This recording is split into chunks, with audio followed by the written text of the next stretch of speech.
قرآن مجید سورہ بقرہ اللہ تبارک و تعالی نے ارشاد فرمایا یا ایھا الذین آمنوا کتب علیکم الصیام، اے ایمان والو تم پر روزے فرض کیے گئے کما کتب علی الذین من قبلکم، اسی طرح جس طرح تم سے پہلے لوگوں پر فرض کیے گئے تھے، لعلکم تتقون، تاکہ تم پرہیزگار ہو جاؤ، متقی ہو جاؤ، اللہ سے ڈرنے والے بن جاؤ، گناہوں سے بچنے والے بن جاؤ، اپنی زندگی کو رب رسول کے احکامات کی روشنی میں گزارنے والے بن جاؤ۔ روزہ ایک پریکٹس ہے، ایک مجاہدہ ہے، ایک جد و جہد ہے۔ جد و جہد کس چیز کی؟ اللہ کی رضا کے مطابق اپنے آپ کو ڈھالنے کی جد و جہد۔ صوم کا لغوی معنی ہوتا ہے رک جانا،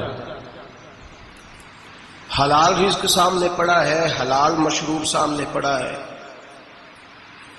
حلال رشتہ بیوی کا موجود ہے، لیکن ان سب چیزوں سے حالت روزہ میں رکنا، اللہ کی رضا کے لیے رکنا، اس کا نام روزہ ہے۔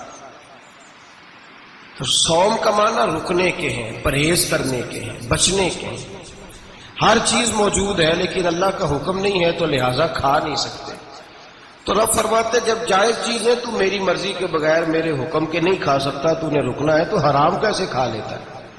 جب جائز چیز کے لیے تجھے حکم ہے، میں کہوں تو کھائے گا، میں کہوں تو نہیں کھائے گا، میں نے حکم دے دیا جائز ہے، روٹی ہے، کھانا ہے، گوشت ہے، تیری فریج میں پڑا سارا پڑا، تو با اختیار ہے، منہ میں دانت بھی ہیں، ہضم کرنے کو ہاضمہ بھی ہے، بھوک کی شدت بھی ہے، پر میری اجازت کے بغیر تو کھا سکتا، روزہ رکھ لیا، اب تجھے حکم نہیں کہ تو کھائے۔ جب جائز چیز میری مرضی کے بغیر نہیں کھا سکتا تو ناجائز کیسے کھائے گا؟ میرے نبی پاک علیہ الصلوۃ والسلام نے اپنے خوبصورت الفاظ کے اندر اس مفہوم کو بیان فرمایا۔ محبوب پاک صلی اللہ علیہ وسلم فرماتے جس نے جھوٹ نہیں چھوڑا، غیبت نہیں چھوڑی، برائی نہیں چھوڑی، اللہ کو اس کے بھوکے پیاسے رہنے کی کوئی ضرورت نہیں۔ وہ کاہے کا رکا ہے؟ جب کوئی کام تو اس نے اللہ کی رضا والا کیا نہیں۔ روزہ رکھ کے دغا کر رہا ہے، روزہ رکھ کے جھوٹ بول رہا ہے، روزہ رکھ کے کم ماپ رہا ہے، تول رہا ہے، دھوکہ دے رہا ہے، رشوت لے رہا ہے، فراڈ کر رہا ہے، حرام کا مال اکٹھا کر کے کہتا ہے اس میں سے چلو 10 دے گے بھی پکا دیں گے۔ وہ بھائی جو کام اللہ نے تجھے کرنے کو حکم دیا تھا جب تو وہ بجا ہی نہیں لا رہا، مقصد روزہ ہی تو حاصل، لعلکم تتقون۔ روزے کا مقصد یہ ہے کہ تو پرہیزگار ہو جائے۔ میرے نبی پاک علیہ الصلوۃ والسلام کی بارگاہ عالی مرتبت میں 2 عورتیں آئیں، یہ چیزیں کھا لو، کہنے لگی محبوبہ ہم نے روزہ رکھا ہوا ہے۔ فرمایا نہیں تمہارا تو روزہ نہیں ہے، حضور رکھا ہوا ہے روزہ، سحری سے لے کر اب تک کچھ نہیں کھایا، شام تک بھی نہیں کھائیں گی۔ محبوب نے فرمایا ذرا کہہ تو کرو، الٹی تو کرو۔ کہہ کی تو ان کے حلق سے خون بھی نکلا اور گوشت کے لوتھڑے بھی نکلے، پھوٹیاں بھی نکلی۔ نبی پاک نے فرمایا وہاں بیٹھ کے تم نے اپنے جاننے والوں کی غیبت نہیں کی، چغلی نہیں کھائی؟ خاموش ہو گئیں، گردنیں جھک گئیں۔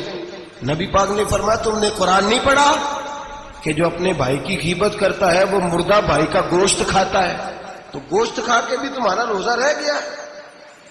کس طرح کا روزہ ہے کہ صاحب روزہ رکھ کے نہ رکھنے والوں پہ تنقید کر رہے ہیں، تراویحیں پڑھ کے نکلے ہیں جو کہتے ہیں میں اکیلا ہی نیک ہوں، باقی تو محلے میں کوئی پڑھتا ہی نہیں۔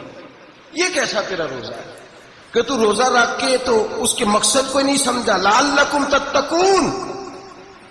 روزہ دار تو وہ ہے کہ روزہ رکھا ہوا ہے، کھانے بھی سے رکا ہے، پینے سے بھی رکا ہے، عمل زوجیہ سے بھی رکا ہے، پھر وہ جھوٹ سے بھی رکے، غیبت سے بھی رکے، بدنگاہی سے بھی رکے، حرام خواری سے بھی رکے، رکے ساری چیزوں سے۔